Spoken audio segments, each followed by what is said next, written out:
va parler de l'épisode 151 de Black Clover parce que vous m'avez énormément demandé d'en parler et c'est vrai, il est excellent. Et comment on reconnaît un épisode excellent de Black Clover, c'est quand il y a Seki tout simplement.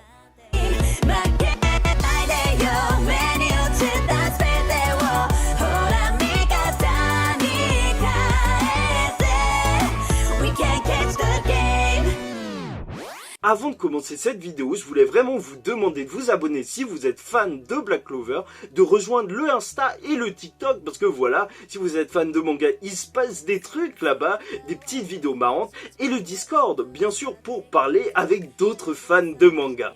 Mesdames et messieurs, ici Chage et on se retrouve aujourd'hui pour parler de l'épisode 151 de Black Clover. Même si c'est un épisode HS, il faut dire que l'équipe du studio Pierrot a mis le paquet dans cet épisode qui nous montrait un combat entre les capitaines. Et pourquoi il a aussi énormément marché au-delà de l'animation, c'est surtout parce que tous les personnages ont été respectés ainsi que l'échelle de puissance. Mais on va voir ça en détail.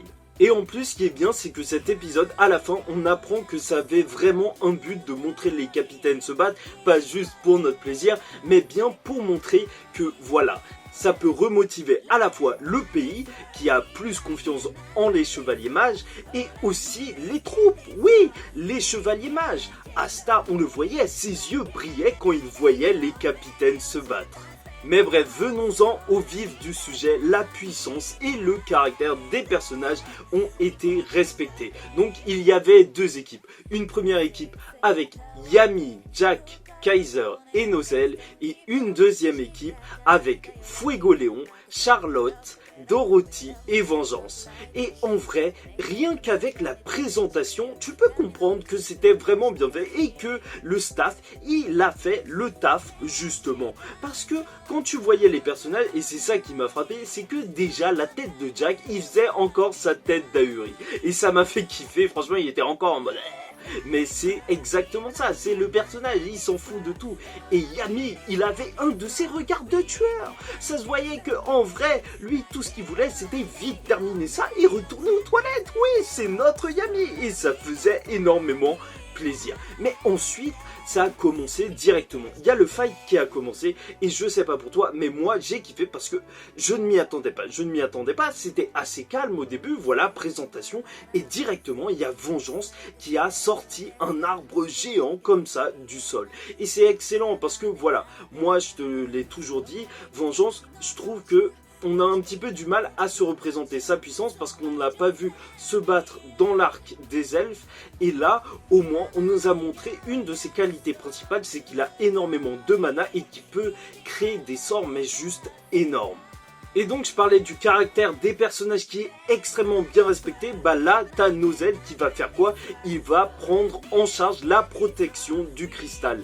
Et voilà, c'est exactement ce que ferait Nozel, c'est sûr et certain. Ce personnage, c'est un personnage qui ne laisserait pas des Pecnos se charger d'un travail aussi important. Et c'est donc lui qui va le protéger.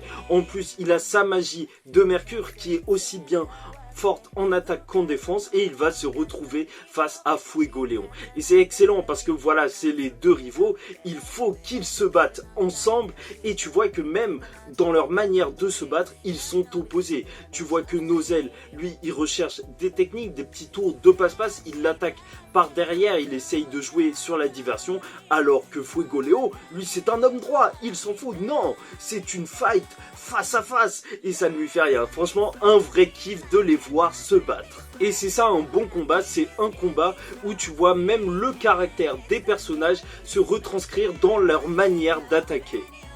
Et t'as Kaiser qui va arriver pendant leur combat et prêter main forte à Nozel.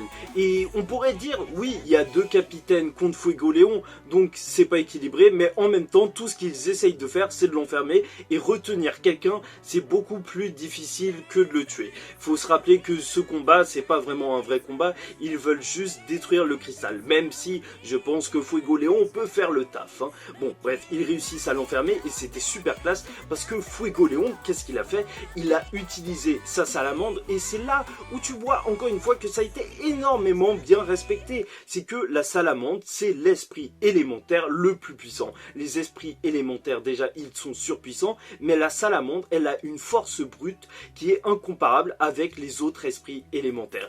Et donc, juste avec son feu, ce qu'il va faire, c'est qu'il va faire s'évaporer une attaque de vapeur avec le lac qui était juste en dessous. C'était vraiment juste excellent. Et bon, bien sûr, il va réutiliser la même technique qu'il avait utilisée quand Kaiser était un elfe, alors que Kaiser, il essayait de se venger de ce combat-là, justement. Il va faire diversion avec la salamandre et lui foutre une patate. À chaque fois, il se fait tabasser, ce type. Et l'autre truc que j'ai trouvé vraiment excellent, c'était que Yami et Jack, en fait, avant même le début de ce combat, ils sont partis tous les deux de leur côté. C'est exactement ça.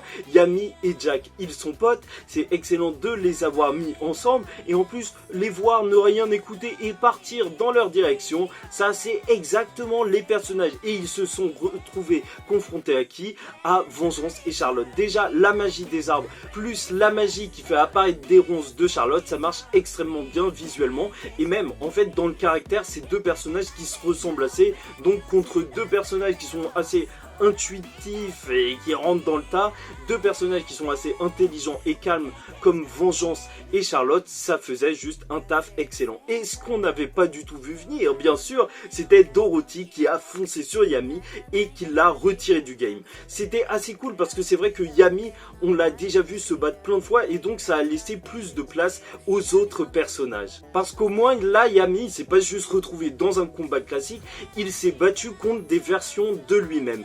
Mais avant le Yami vs Yami, bien sûr, il a essayé de faire manifester des trucs qu'il aimerait bien. Genre de la bouffe, du saké et un bain d'eau chaude. Franchement, c'est Yami tout craché. J'ai kiffé, voilà, même le caractère marrant des personnages, il a été respecté. C'est pour ça que tout le monde a kiffé cet épisode. Bon, bien sûr, Jack, il a pas réussi à tenir contre les deux capitaines. Il s'est fait éjecter jusqu'à nos ailes. C'était super classe. En plus, il y avait une petite graine de vengeance qui a fait un arbre directement sur lui. Et là, tu te dis vraiment que la magie de vengeance, elle peut être super utile en combat. Kaiser, il s'est aussi relevé du côté de nos ailes pour essayer de se protéger de la salamandre, mais il n'a pas réussi à protéger. Et heureusement, Jack s'est réveillé et il a coupé la boule de feu de la salamandre. Franchement, c'était une des images importantes de cet épisode. Franchement, j'ai kiffé, genre voir ça, cette grosse boule de feu découpée par Jack, parce que Jack, n'empêche, n'oubliez pas, sa magie, elle est super puissante. Il peut couper tout ce dont il a été habitué à couper. En fait, une boule de feu de salamandre, même si elle est hyper puissante, il peut la couper. Après, bon, face à l'équipe adverse, t'as Nozel, Jack et Kaiser qui font une genre de fusion de leur sort. Moi, je trouve ça pas hyper cool, surtout de la manière dont c'est fait. Donc, c'est juste une vieille tornade et tout. Mais bon, c'est pas grave. En même temps, c'est un HS. Ils pouvaient pas montrer une toute nouvelle technique de malade. C'était juste une fusion de leur technique. Et ce moment qui était juste magnifique pour moi, un fan de Fuegoleon. Et je sais que tous les fans de Fuegoleon ont aimé ce passage, c'est sûr et certain, c'est que Fuegoleon leur a tenu tête seul avec la puissance de ses flammes. C'était juste magnifique de voir ça. Et voilà, Salamandre, esprit élémentaire le plus puissant en termes de force brute. Et encore une fois, c'est respecté. Mais de son côté, Yami, ce qui était vraiment bien vu, c'est que Dorothy, en fait, elle connaît le Yami d'avant. Mais elle connaît pas le Yami qui s'est surpassé durant tout Black Clover, que nous aussi on a suivi. Parce que même si on a l'impression que Yami, il survole le game depuis le début, non, il est devenu à chaque fois depuis de plus en plus puissant. Il a appris le Dimension Slash et à chaque fois il est devenu plus puissant. Ça me rappelle quand Julius, bien évidemment, il est décédé, il avait dit Yami, tu es devenu tellement fort.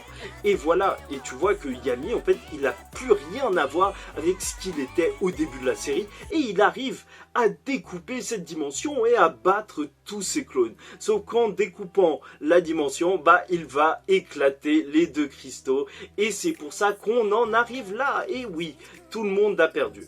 En même temps, je vais vous dire la vérité, c'était obligé, il pouvait pas montrer une équipe gagner de façon claire et nette parce que là on est dans un hors-série, tu peux pas affirmer des choses alors que que en fait il n'y a que le vrai auteur qui peut affirmer ce genre de choses. Mais c'était assez cool à voir, pourquoi? Parce que l'animation elle était au rendez-vous et un combat entre les capitaines, en plus quand ça respecte bien le caractère des capitaines et leur niveau de puissance, c'est juste excellent. Et c'est pour ça qu'on a kiffé cet épisode.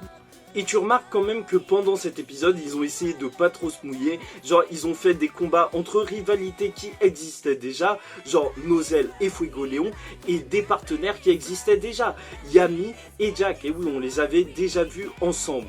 Et même Kaiser, il s'est fait battre par la même technique que Fuegoleon, il avait fait avec les elfes, diversion avec Salamandre. Et pourquoi ils ont fait ça? Déjà, là, je vais te parler d'un truc qui s'est passé il y a quelques semaines maintenant.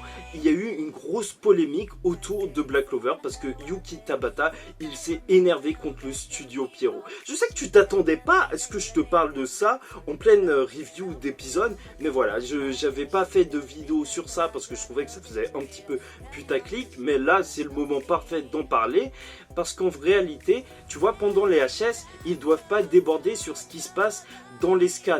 Sauf qu'il y a eu un HS où Léopold il a utilisé une technique qui devait normalement utiliser dans les scans. Bon, je vous avoue que j'ai pas vu l'épisode, donc ça doit être un truc en rapport avec le mana naturel, c'est sûr, avec les runes ou un truc comme ça. Sauf que Yuki Tabata il était vraiment pas content. Genre il se disait mais c'est pas à ce moment-là qu'il peut utiliser cette technique, c'est pas normal que vous avez fait ça, et il a poussé un vrai coup de gueule. Hein. Vraiment ça a été retransmis sur Twitter et tout, ça a pas été tourné, mais voilà, je vous en parle parce que voilà, les HS, ça ne doit pas dépasser sur le manga, parce que sinon ça tue un petit peu. T'es moins surpris de voir Léopold sortir une grosse technique alors que c'était son moment normalement dans les scans, si il l'a sorti avant dans les épisodes.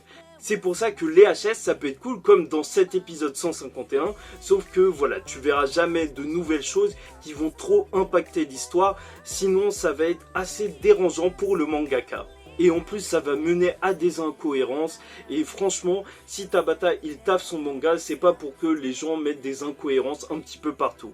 Bon, j'espère que vous avez apprécié cette vidéo. Pour moi, c'était un plaisir de vous la faire. Vraiment, là, c'était pour vous. Et merci d'ailleurs de m'avoir parlé de cet épisode parce que j'ai juste kiffé. Ça m'a fait du bien de regarder Black Clover. Ça faisait depuis longtemps parce que je suivais pas les HS. Et là, c'était juste un pur kiff. Donc, merci à vous. N'hésitez pas à liker, commenter, me parler même de ce que vous pensez de la petite polémique qu'il y a eu. C'est toujours intéressant. En tout cas, on se retrouve la semaine prochaine pour des nouvelles vidéos. Et n'oubliez pas, le mercredi, chaque mercredi, là, il va y avoir pendant le mois de novembre, qui est bientôt terminé en plus, et début décembre, des vidéos sur 5 scènes marquantes sur des personnages de Black Clover. Et si vous le regardez, vous le savez, il y a de la passion. Et oui, parce qu'on kiffe, il y a de la nostalgie, que du plaisir pendant ces vidéos. Bon, je vous dis ciao tout le monde, en attendant la semaine prochaine, et paix sur vous.